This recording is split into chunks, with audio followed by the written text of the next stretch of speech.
Welcome back to Inside Politics. Our guests today, Bill Phillips and Chip Saltsman, both new President Herbert Walker Bush, George Herbert Walker Bush, who just passed away this past week. We're doing some remembrances and look back on his life and times in politics.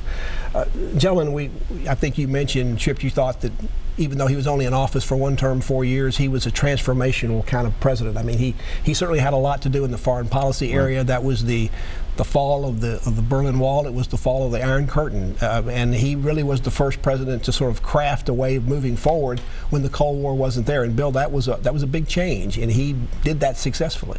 Oh, absolutely. And he also, against all advice of well-meaning advisors, he played it cool and calm as the wall was coming down, and then as Russia fell apart.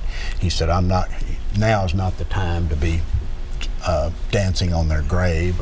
Yeah. Chip, we talked about John Meacham. He's also written an article that basically said that before George Bush came into office, the possibility of a nuclear confrontation between the United States and the Soviet Union was considered to be a likely thing to happen sometime over the years.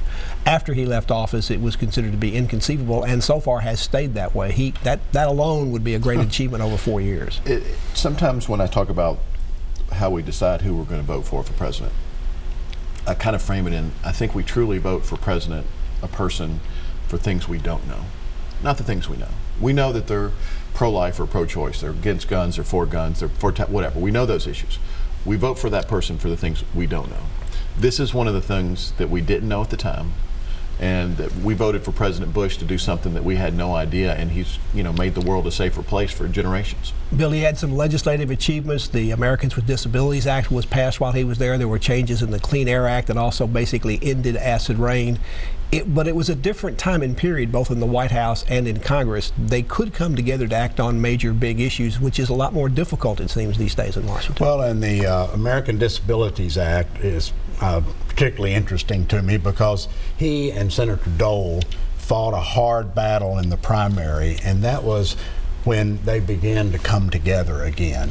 Mr. Dole asked him what would he like, and that was what he wanted, was a Disabilities Act. And so working with the Democrat Congress, they got it through. And Chip, one of the enduring images from this week will be the visitation in the rotunda in the Capitol, and Bob Dole coming to pay his last respects and getting out of a wheelchair and giving a salute to his former commander-in-chief. Amazing.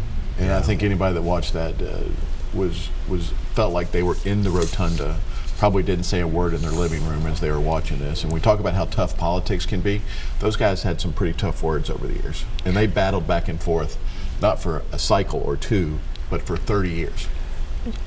Bill, we often have presidents who leave office with one image as they go out, at least in the public's mind. But over the years, while they're a former president, that changes. In some cases because of what that person does as a former president, but more likely just because the public and history shows it in a different light.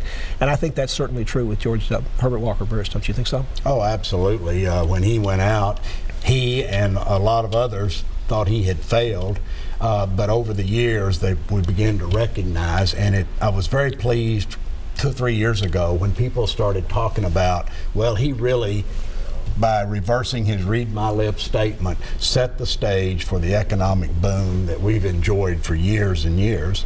And then also we begin to remember our memories like the good side more than the bad side usually, and I think there's some of that. But Chip, the 1988 campaign is also known for the Willie Horton ad. Now that was not done by the Bush campaign, although it was obviously to support President Bush at that time, or candidate Bush at that time. But it was done by an outside group. That's almost become a standard thing, not only in presidential campaigns, but for outside groups to do that across I suspect that's not something he'd like to take credit for in history, but that is when it began to happen in presidential campaigns. That, and then when McCain-Feingold came along many years later, it kind of pushed the money to the outside groups that made it easy to get there. And look, everybody talks about how this particular point in time is so negative, and everybody, look, since the beginning of the Republic, we've had negative campaigns, and at least we're not shooting at each other anymore. That maybe we've made some progress.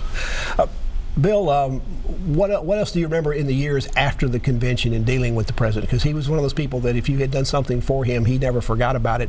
And I suspect you continued to stay close to him over the years, particularly in the years in the White House and then even afterwards. Well, one thing I remember is that we had a ceremony set up in the old executive office building next to the White House, and he was scheduled to come and present awards to some senior executive members of the federal government, career employees. It's quite an honor for an employee to get it. He came, he gave it. I was invited to come to Thursday lunch, which was Mexican food day, and while we were having lunch, Jim Baker and Dick Cheney, who was Secretary of Defense, came in. There were a few words spoken. They left. And then I realized that night when CNN started showing the bombing of Baghdad, what had just taken place at lunch.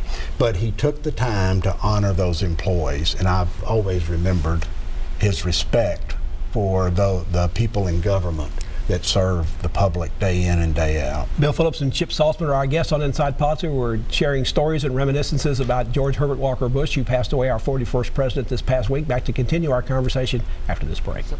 With demonstration.